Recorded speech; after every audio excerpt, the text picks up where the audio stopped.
국민 라디오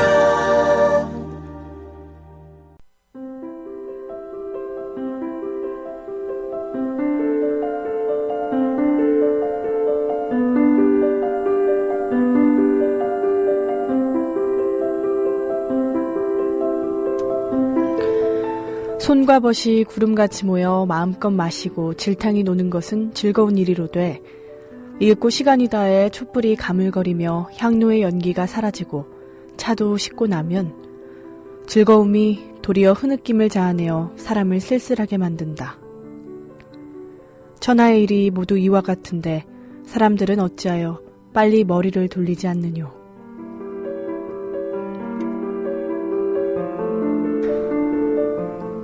참다운 황금시대는 그 황금시대가 오기 직전이다 라는 말이 있습니다. 황금시대는 이윽고 쇠퇴하기 시작하는 시기이기 때문입니다.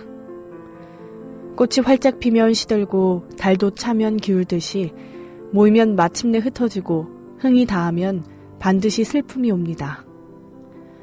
천하의 모든 일이 이와 같으니 사람은 무슨 일이 서든지 극단까지 가지 말고 조금 아쉽다 싶을 때에 그치는 것이 좋습니다. 홍자송의 책은담 한 구절과 함께 문을 여는 오후의 클래식입니다. 3월 11일 금요일 첫 곡으로 모차르트 피아노 소나타 2악장을 피아니스트 권순헌의 연주로 감상하시죠.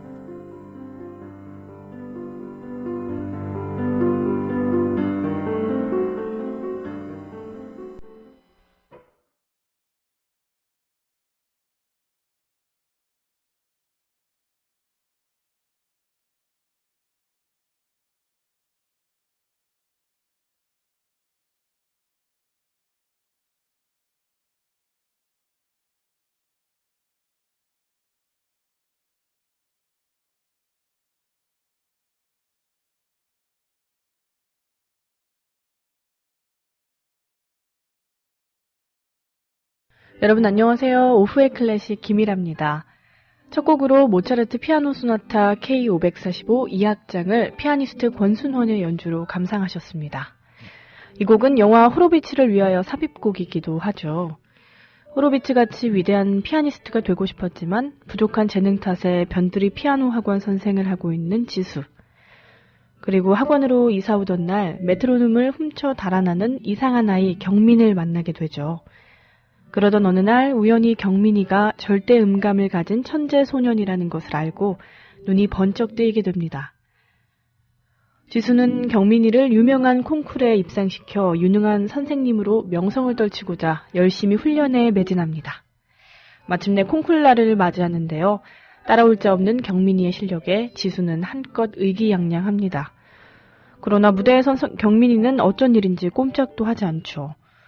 콩쿠르에서 경민이 실력을 발휘하지 못하자 지수는 자신이 천재 소년을 가르치기에 역부족임을 느끼고 경민을 떠나보냅니다. 세월이 흘러 남편과 함께 외국에서 초청된 오케스트라 연주회에 온 지수는 무대에서 유명지휘자와 피아노 협연을 하는 경민을 보게 되고 경민도 불우했던 어린 시절 열성적으로 그를 가르쳤던 스승이 객석에 있음을 알아봅니다. 훌륭한 피아니스트가 된 제자의 연주를 들으면서 선생님은 얼마나 흐뭇하셨을까요? 또 선생님의 존재만으로도 제자는 얼마나 큰 힘이 되었을까? 참 부럽고 멋진 관계입니다. 오늘 오후의 클래식 함께 하시는 분들 만나러 가겠습니다. 먼저 2시에 정각 출첵해주신 엘비스 333님. 대세는 2시 오후의 클래식이죠? 하셨어요. 네, 고맙습니다. 웅님 게스트로 나오시나요? 또 바보은주 김은주님도 오늘 위대한 음악가 게스트님 오시나요? 하셨어요. 네. 잠시 후에 제가 모시고 오겠습니다. 스스로툴님 바흐의 파르티타 부탁하셨어요. 제가 찾았다가 후반쯤에 꼭 틀어드리도록 하겠습니다. 네, 또 우리 아하님 약속하신 대로 오셨어요. 오후에 클래식 안 들으면 큰일 나. 오클라. 김이라 하나의 차분 모드 응원합니다. 임대웅 PD님까지 또 나와주시는 금요일 해주셨어요. 네, 잘 오셨습니다. 호로비츠를 위하여에 나오는 모든 곡들이 장면마다 의미를 담고 있지만요. 이 중 슈만의 트로이 메라이는 또 가장 중요한 의미작용을 하는 곡이에요. 작은 꿈이란 뜻의 트로이 메라이는 이 영화에서 3번 나옵니다. 슈만의 트로이 메라이를 레너드 호칸슨의 연주로 감상하시죠.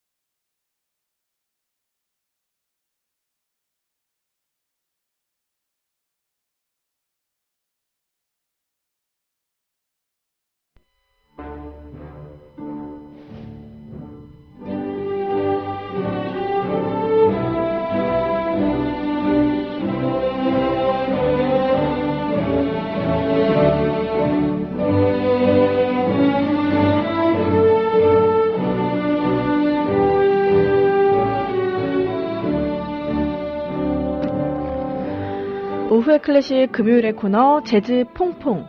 오늘도 역시 재즈와 클래식의 환상적인 조합을 추구하시는 작곡가 겸 재즈 피아니스트 임대용 선생님과 함께합니다. 네, 선생님 안녕하세요. 네, 안녕하세요. 네, 한 주간 어떻게 보내셨어요?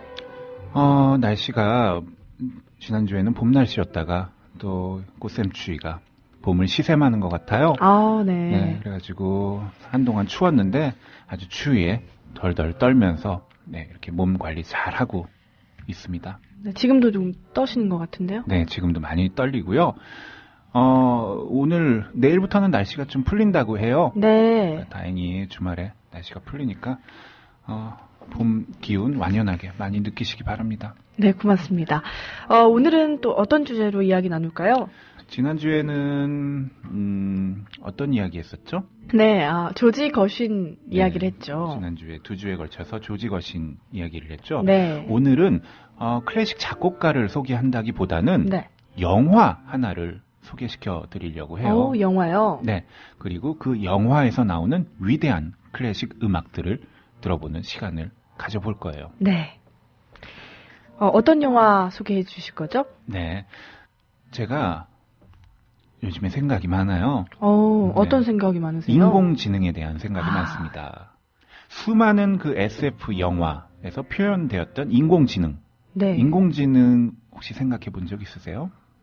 저는 인공지능까지는 아직 넘보기가 어렵다. 네, 그렇죠. 네. 저도 그렇게 단지 영화 속에서 공상에만 그친다고 생각을 했었거든요. 네. 아직까지는요. 네. 아무리 그래도 컴퓨터는 사람이 이렇게 조작을 해야 되고 인간의 지배를 받는 그냥 수동적인 기계다. 이렇게라고 생각했는데 그런데 그런 기계가 스스로 판단하고 결정해서 인간의 삶에 영향을 끼칠 수 있다는 점이 현실이 된 것 같다. 이런 생각을 했습니다. 어떻게 그런 생각을 하게 되셨죠? 바로 9일부터 펼쳐진 이세돌 9단 그리고 알파고와의 승부. 네. 근데 어제 연이은 이세돌 9단이 패배했죠. 그렇죠. 연이어서 패배했죠. 네. 네. 그것도 바로 사람이 아닌 인공지능을 가진 컴퓨터 알파고한테 패배를 했습니다. 네. 알파고. 이제 이 컴퓨터 기계가 인간을 뛰어넘는 생각을 하나? 컴퓨터가 인간보다 더 인간다울 수도 있나? 컴퓨터가 감정을 가질 수도 있나? 컴퓨터의 능력은 월등해서 이제 머지않은 미래에 인간이 기계의 지배를 받을 수도 있을까? 네. 이 알파고가 이세돌 9단한테 이기는 걸 보고 정말 조금은 두렵다, 무섭다 이런 생각을 저는 했거든요. 그런 날이 오리라고 보십니까? 많은 공상과학 영화에서는 네. 컴퓨터가 인간을 지배하는 게 아주 주된 화두였잖아요. 네, 로봇. 그래서 알파고가 이세돌 9단을 이기는 거 보고 이러한 세상이 오는 날이 멀지 않았다. 그럴 때면 빨리 컴퓨터에 있는 칩을 다 뽑아버려야 되겠다. 도망가야겠다. 전기를 끊어버리고. 네. 네, 그래야지만 이길 수 있다. 네. 뭐 이런 생각도 하면서 좀 두렵다. 네. 이런 생각을 했습니다. 진짜 생각해보니까 너무 무섭네요. 무서워요. 네. 이 알파고의 승리로 더욱 현실적인 존재가 된 인공지능. 이 인공지능에 대한 인류의 두려움을 무려 50년 전에 표현했던 영화가 있습니다. 50년 전이요? 네, 갑자기 떠올랐는데요. 네. 인공지능 영화의 기원이죠. 바로 그 유명한 스탠리 큐브릭 감독의 2001년 스페이스 오디세이를 오늘 소개해드리려고 합니다. 네. 이 작품이 1968년 작품인데요. 이 이후에 제작된 모든 SF 영화는 다 이 영화에 좀 이렇게 영화의 영향을 받았다고 보면 됩니다. 최근에 그래비티, 인터스텔라. 정말 좋은 영화죠. 네, 보셨죠? 네. 이 영화들도 다 스페이스 오디세이의 영향을 받았다는 게 영화 보시면 알 수 있어요. 그 내부의 우주선 모습이라든지. 이 2001년 스페이스 오디세이 저예산 영화였어요. 저예산 영화요? 네, 당시에는 저예산 영화였는데 이 영화가 지금까지도 이제 영화사의 길이 남을 역작이 된 건 바로 스탠리 큐브릭 감독의 연출력 그리고 상상력이었습니다. 근데 SF 영화 같은 경우에는 예산이 규모가 네. 크잖아요. 네. 어떻게 저예산으로 이런 영화를 만들 수 있었죠? 저예산임에도 불구하고 정말로 진지하게 문명을 비판하고 철학적, 종교적 주제까지도 심오하게 영화 속에서 구현을 했는데요. 단지 볼거리만 화려한 게 아니라 이 영화는 하나의 뭐랄까요? 그 종교적 그 영역에까지 오르고 있는 작품이에요. 이 영화의 궁극적인 주제는 신 그리고 기술의 진보에 따른 인간의 비인간화입니다. 네. 이 영화는 그 네 가지 파트로 나눠져 있는데요. 네. 전반부에 인류의 기원이란 편이 있습니다. 거기 이제 이 인류의 그 유인원 오스트랄로피테쿠스. 맞아요. 네. 이 나오는데 인간의 진보는 도구와 무기를 발견하고 만드는 과정이다라는 걸 이 초반부 20분 안에 표현을 합니다. 인간의 진보, 도구와 무기를 발견하고 만드는 과정이다. 네. 그러니까 기술의 진보가 곧 인간의 비인간화를 낳는다는 얘기겠죠. 그리고 마침내 2001년에 이르면 컴퓨터가 인간보다 더 인간적인 감성을 지니게 된다는 걸 표현합니다. 근데 이번에 알파고가 승리한 요건 중에 하나가 무덤덤함이라고 지적되더라고요. 네. 어려운 상황에 있어도 무던하게 하는 네. 그거를 승리의 요인으로 뽑던데 더 시간이 지나면 컴퓨터가 인간적인 감성도 느끼죠. 이 알파고도 이 대국을 보면은 초반에 이세돌 구단의 수를 이렇게 가지고 노는 듯한 이런 느낌을 받을 수가 있어요. 네. 근데 이 영화가 1968년에 제작됐다고 그랬잖아요. 네. 제목이 2001년이잖아요. 2001년이 되면 컴퓨터가 인간을 지배할 것이다. 이렇게 생각을 했는데 지금 2016년인데 아직 지배를 못했죠. 네. 스탠리 큐브릭은 인간에 맞먹을 만한 지성을 가진 컴퓨터가 인공지능이 나온다면 우리 인간들은 과연 어떻게 해야 하는가? 바로 2016년 지금의 우리가 생각하는 화두를 1968년 50년 전에 이미 이 영화에서 화두를 던졌던 것입니다. 네, 대단하네요. 네. 영화 혹시 보셨나요? 아니요, 영화를 너무 보고 싶어요. 지금 설명하시니까. 네. 영화 보셨나요? 네, 이 영화 봤습니다. 어렸을 때 봤는데 영화가 초반에는 좀 지루한 감도 있는데 한번 다시 보시면은 저도 다시 보면은 색다른 걸 느낄 수 있어요. 네. 이 영화 처음 시작은 그냥 검은 화면에서 시작돼요. 그래서 저도 이 비디오 테이프에 이 영화를 넣고 영화 잘못됐나? 네, 이러셨겠다. 계속 검은 화면만 나오고 이상한 뭐 기계음 같은 잡음 같은 소리가 계속 나요. 이것도 감독이 의도한 거죠. 그러고 나서 조금 기다리다 보면 빛이 나옵니다. 바로, 빛. 네, 태양이죠. 그리고 20분 동안 태초의 그 인류 모습, 유인원들이 막 이렇게 도구를 다루는 거를 20분 만에 표현하고 갑자기 400만 년 그 모습으로 갑니다. 이곳에 사는 초기 인류의 조상, 아까 말했듯이 침팬지와 다를 바가 없죠. 네, 그렇죠. 네. 불안하고 막 표범 맹수한테 당할까봐 공룡한테 당할까봐 불안해서 잠을 이루지 못하는 평범한 원숭이과 생물이죠. 네. 이거를 사람이 분장해서 표현을 했어요. 진짜요? 네, 사람이 이렇게 재밌겠다. 탈 쓰고 지금 봐도 정말 신기해요. 네. 연기를 너무 잘했거든요. 그래요? 네. 이렇게 힘겹게 생존하는 우리 인류의 조상 어느 날 놀라운 광경을 목격하죠. 바로 이상한 검은 기둥이 자기네 동네에 솟아올라 있습니다. 이 물체가 두려웠어요. 이 인류의 조상은. 뭐 두렵다가도 호기심도 생기고 이렇게 다가서게 됩니다. 뭐 그러다가 이제 이 인류의 조상이 도구를 사용해요. 동물의 뼈를 도구로 사용합니다. 네. 동물의 뼈를 도구로 사용해서 표범 같은 포식자도 뼈를 이렇게 막 휘둘러서 이기게 되고 사냥도 하게 되고 그리고 전쟁에서도 이 도구를 사용하게 됩니다. 무기를 사용하게 되는 거죠. 네. 이 인간이 도구를 사용하게 된 순간 어떤가요? 진짜 없던 게 생긴 거잖아요. 그렇죠. 이제 그 어떤 동물과 인류와 구분이 되는 순간이죠. 네. 도구를 사용하게 됨으로써 그 전에 이 원숭이, 침팬지와 다름없던 동물이 인간으로서 진화하게 된 아주 그 감격적인 순간입니다. 네, 진짜 감격스럽겠네요. 이 감격적인 순간에 음악이 나옵니다. 어떤 음악이죠? 리하르트 슈트라우스의 아주 유명한 곡이에요. 들어보시면 이 노래 안 들어보신 분은 없을 거예요. 바로 자라투스트라는 이렇게 말했다라는 음악이 나옵니다. 네. 이 음악은 원래 이 곡도 유명하지만 스탠리 큐브릭의 이 2001년 스페이스 오디세이에 삽입되면서 더욱더 유명해진 곡입니다. 그러니까 이 음악을 들으면 스페이스 오디세이가 생각나는 바로 그런 곡이죠. 아주 강렬하고 임팩트가 있는 그런 음악을 천재적으로 스탠리 큐브릭 감독이 적재적소에 사용을 한 것입니다. 네, 한번 바로 들어볼까요? 자라투스트라는 이렇게 말했다.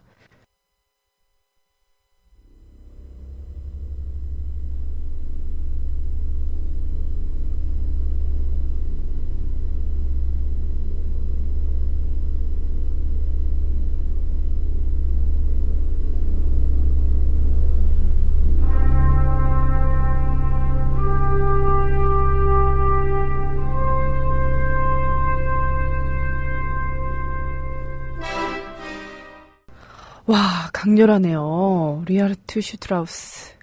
자라투스트라는 이렇게 말했다. 듣고 왔습니다. 네, 도입부만 들었습니다. 네. 히랄라 아나운서도 딱 짜잔 하는 순간 빠밤 할 때. 이 노래구나. 이 노래. 네.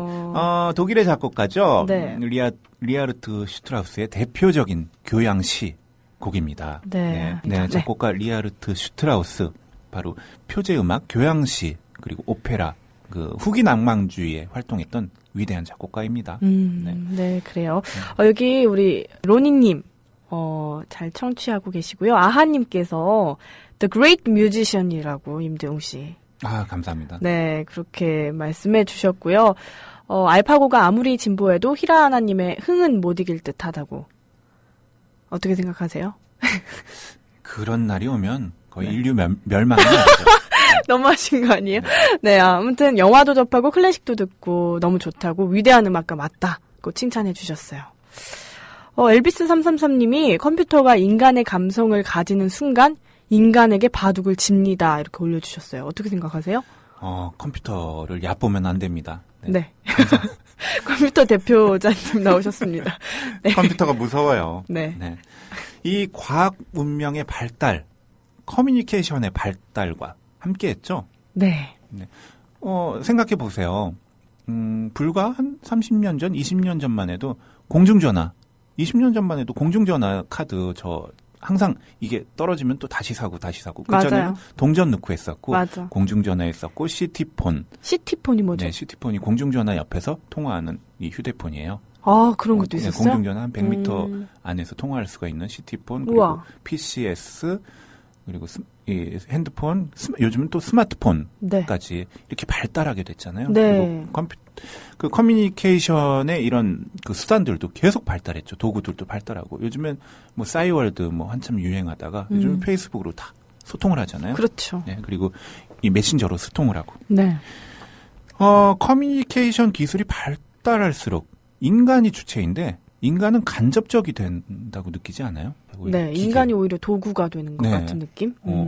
그리고 계속 이 도구인 이 기계한테 신뢰가 가요. 기계는 이거는 에러가 나지 않을 것이다. 정확하다는 생각이 들죠. 네, 그렇게 신뢰가 커질수록 진실이 왜곡될 수 있죠. 네, 그리고 숨길 수 있게 되고요. 기계를 이용해서. 네. 21세기. 우리 이제 통신수단을 통한 간접적인 커뮤니케이션을 주로 행하죠. 이제 만날 때 직접 어디서 만나나요? 다 전화로 하든가 스마트폰, 메신저로 하고 이메일로 하고 어떤 그 페이스북 안에서 만나고 간접적인 수단을 기계 안에서 만납니다. 근데 임대웅 씨는 직접 만나는 걸 선호하세요? 아니면 뭐 전화나 카톡, 문자 메시지 이런 걸 선호하세요? 이제 저도 사실 네. 이 스마트폰으로 이렇게 메시지 보내고 하는 게 훨씬 편해요. 아, 이제 그런 그렇게 세상이 됐군요. 됐습니다. 하물며 사람끼리 만나도 커피숍에서 만나도 그냥 서로의 스마트폰을 들여다보는 시대가 됐잖아요. 네. 맞습니다. 네, 이런 컴퓨터 기술에 대한 절대적 신뢰관계가 결국 왜곡을 낳고 이 영화에서처럼 불행한 사고도 일으키게 될 수도 있습니다. 인간적인 유대 관계가 점차 상실되어 가는 것이죠. 저는 이게 바로 인공지능, 이 컴퓨터, 기계들이 꿈꾸는 세상인 것 같아요. 아, 비인간화가 되어가는 세상이요? 네, 사람들이 점점 인간적 유대관계를 상실하고 이 컴퓨터 안에서만 활동하는 게 기계들이 꿈꾸는 기계들의 유토피아다. 기토피아. 저는 컴토피아라고. 컴토피아. 네. 컴퓨터 플러스 유토피아. 기계들이 꿈꾸는 네, 세상을 우리가 자꾸 향해서 가고 있는 거 아닌가. 그래서 한번 또 경각심을 가져야 되겠다. 이런 느낌을 받습니다. 이 영화로 다시 한번 돌아가서요. 네. 이 영화가 이렇게 인류의 기원에서 갑자기 또 뾰로롱 하고 미래 세계로 갑니다. 네. 미래 세계로 가면 우주선이 나와요. 그리고 우주에서 막 이 유영하는 장면이 나오는데요. 그 우주선이 이제 중력을 만들기 위해서 자전하는 우주 정거장에 접근하는 장면이 나옵니다. 네. 도킹하는 장면이죠. 도킹. 네. 랑데뷰를 합니다. 네. 이 장면에서 그 유명한 요한 스트라우스 2세의 아름답고 푸른 도나우 강이 흘러나옵니다. 이 곡은 되게 다다다다다 네. 되게 서정적인데 도킹하는 순간 네, 그러니까 나온다고요? 우주 정거장에 이 비행 물체가 도킹을 할 때 이렇게 서정적이고 아름다운 왈츠 음악이 나오는 거죠. 마치 음악과 우주선이 춤추는 듯한 이런 느낌을 받거든요. 그런 효과가 있겠네요. 네, 이 영화를 보면 너무나 이 음악과 잘 어울려서 정말 스탠리 큐브릭에게 양손으로 엄지를 들 수밖에 없는 이런 쌍엄지. 엄지척. 네, 그래서 이 장면에는 이 음악보다 더 어울리는 음악은 나올 수가 없다. 이렇게 혀를 내두르게 됩니다. 네, 혀를 내두르게 만드는 아름답고 푸른 도나우 듣고 오겠습니다.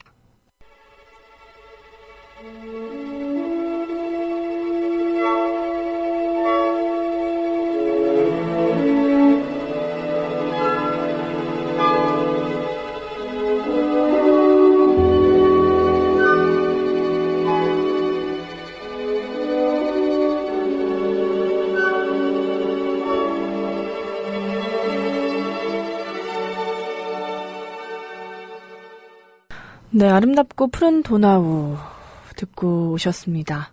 도킹할 때 나오는 서정적인 음악이죠. 네. 우주에서 춤추는 모습이 그려지시나요? 너무 아름다울 것 같아요. 영화를 못 봐서 그런지 더 상상을 지금 많이 해놔서 영화를 봤을 때 이 환상이 어떻게 깨질지 궁금합니다. 네, 오늘 스탠리 큐브릭 감독의 2001년 스페이스 오디세이 영화 이야기해드리고 있는데요. 이 스탠리 큐브릭 감독은 이 영화에 대해서 살아생전 이렇게 말합니다. 스탠리 큐브릭 감독이 1999년인가요? 이때 이제 사망했는데요.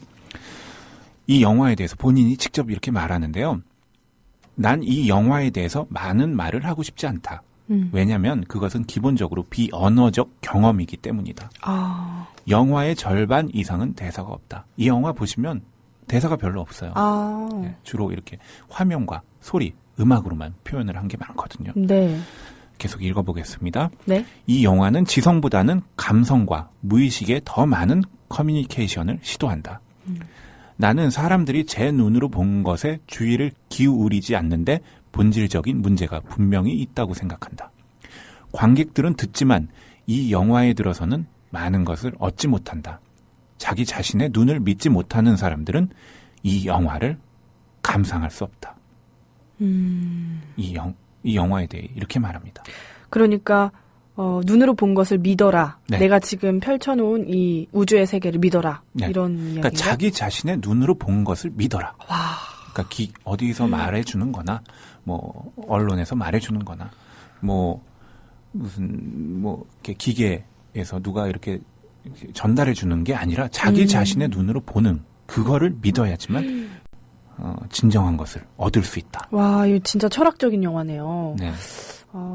멋지다. 그래서 그렇게 보면 이 영화가 당신의 감성, 무의식, 신화적 열망을 뒤흔들어 놓을 수도 있을 것이다. 이렇게 말합니다. 네. 이 영화에서 또 한 곡의 아주 위대한 음악이 삽입이 됐습니다. 바로 샤르즈 리게티라는 작곡가인데요. 좀 생소하실 거예요. 네. 여러분들이. 이 리게티는 20세기 현대음악에서 아주 중요한 위치를 차지하는 작곡가입니다. 그러니까 현대음악 조금 난해한 음악이죠. 20세기 음악이니까. 네. 이 리게티 헝가리 출신 작곡가고요. 스탠리 큐브릭의 2001년 스페이스 오디세이 그리고 아이즈 와이드 샷 같은 영화에 자주 등장한 작곡가입니다. 그러니까 이 음악은 미리 그 전에 쓰여졌지만 스탠리 큐브릭이 선곡을 한 거죠. 이 리게티는 그 벨라 바르톡이라는 또 위대한 작곡가가 있는데 헝가리 출신의 이 바르톡은 그 현대 음악과 이제 후기 낭만주의 사이에 있는 작곡가입니다. 네. 이 작곡 그 벨라 바르톡의 음악을 조금 더 확장시킨 작곡가로 알려져 있죠. 이 리게티의 아트모스페라스라는 곡이 이 스페이스 오디세이에 삽입이 됩니다. 이 곡을 약간 설명드리자면요. 네. 이 곡은 지금까지 우리가 듣던 음악과 너무나 달라요. 정말요? Atmosphere. 네. 특별한 멜로디가 없습니다. 음악하면 멜로디와 리듬이 있어요. 음악의 3요소, 뭐, 초등학교 때 배웠잖아요. 화성. 네. 리듬. 가락. 네. 멜로디죠. 가락은 멜로디죠. 예. 그런데 이 곡은 화성도 없고, 리듬도 없고, 멜로디도 없습니다.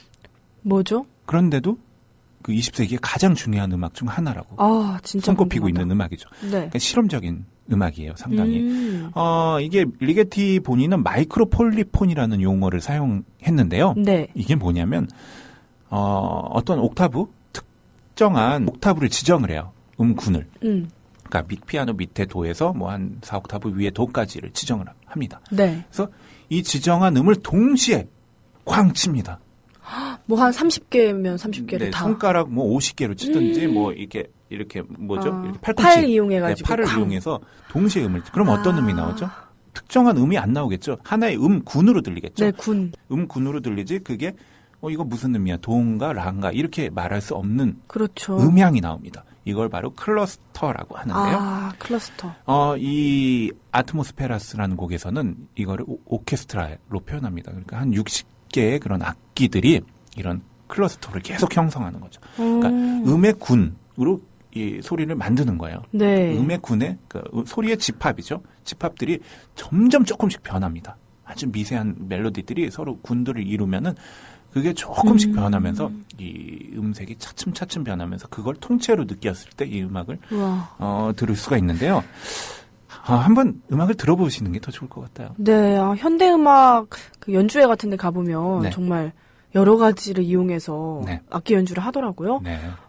이 애트모스피어도 똑같을 것 같은데 한번 일단 듣고 올까요? 네.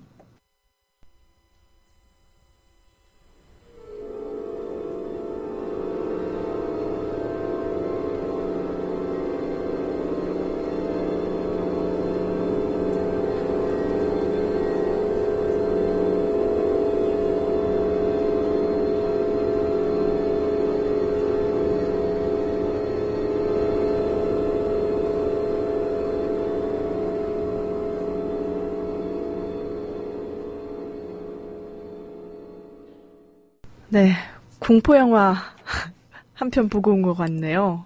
문 열리는 소리도 들린 것 같고 마지막 부분에 어떤 음악인지 네. 잘 이해가 안 가요. 네, 그렇죠. 네. 이 리게티의 아트모스페라스. 그래도 어떤 멜로디가 없고 화성이 없고 리듬이 없다는 건 알 수 있겠죠. 네, 근데 영화를 보는 듯한 그런 효과음적인 네. 그런 모습이 강했던 것 같아요. 그러니까 우주 장면에서 네. 이 음악이 아주 효과적으로 네, 씁니다. 그랬을 것 그러니까 같아요. 이 영상과 정말 맞아 떨어질 거예요. 한번 영화 보시면 이 장면에 리게티 음악이 이렇게 쓰였구나. 네. 이런 거를 아실 수 있습니다. 네. 네. 와. 보통은 멜로디가 좋은 것, 화음, 화성 이런 걸 많이 보는데 네. 네, 충격적이네요. 네. 이렇게 스탠리 큐브릭은 음악 선곡에 아주 천재적인 영향을 실력을 발휘합니다. 스탠리 큐브릭의 모든 영화들이 그래서 음악들 선곡이 참 좋아요. 네, 감독 본인이 이런 탁월한 음악에 대한 재능이 있는데 사실 이 리게티의 아트모스페라스라는 곡은 작곡가한테 얘기 안 하고 이건 좀 스토리인데요. 네.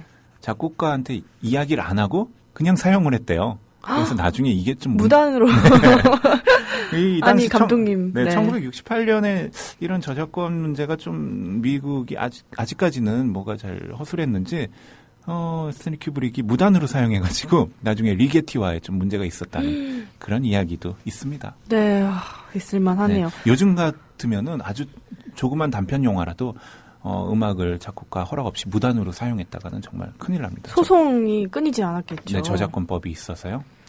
오, 네. 오늘 정말 임대용 작곡가님과 함께 영화 2001 어스페이스 오디세이에 나오는 클래식 음악들 잘 들어봤습니다.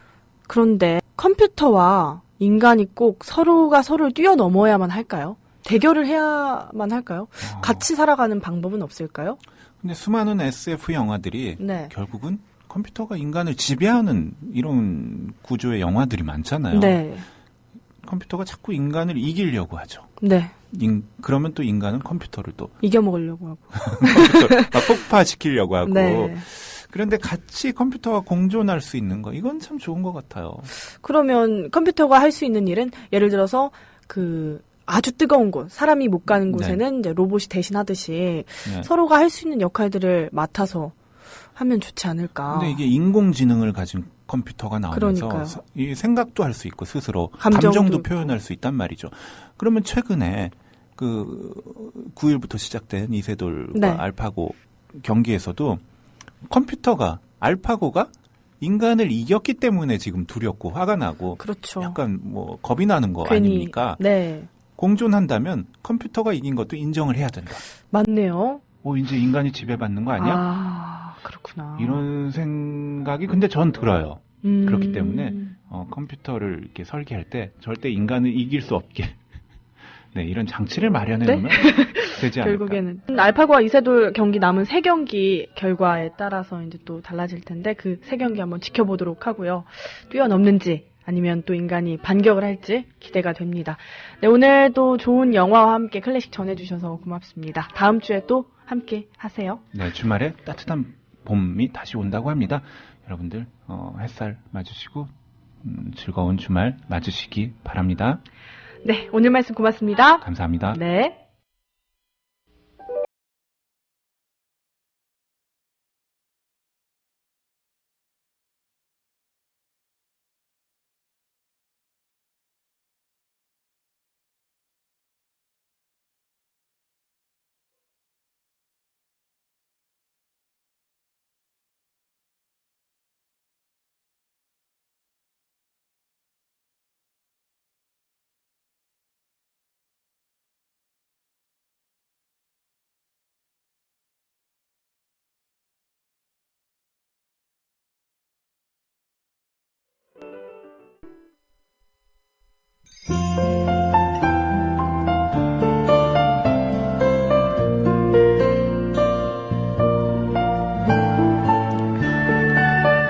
(3월 11일) 오후의 클래식, 오늘은 작곡가 겸 재즈 피아니스트 임대용 씨 모시고 이야기 나눠봤습니다.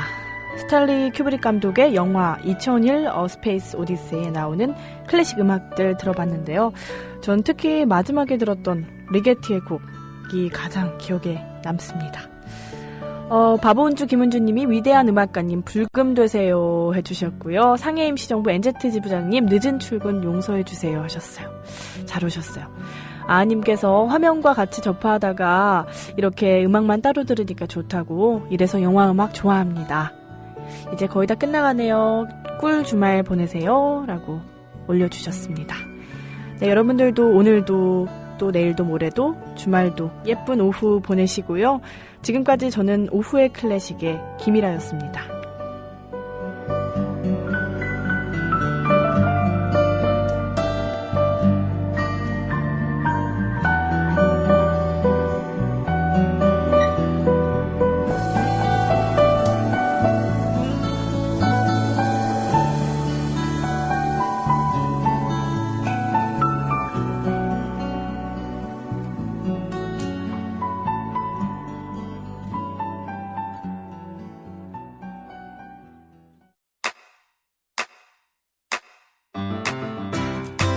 국민 라디오 지지하는 4가지 방법 아시나요? 다운로드하기, 별점 주기, 댓글 달기, 구독하기. 국민 라디오를 보다 많은 이들에게 전할 수 있는 가장 손쉬운 방법. 다운로드하기, 별점 주기, 댓글 달기, 구독하기. 잊지 마세요. 다운로드하기, 별점 주기, 댓글 달기, 구독하기.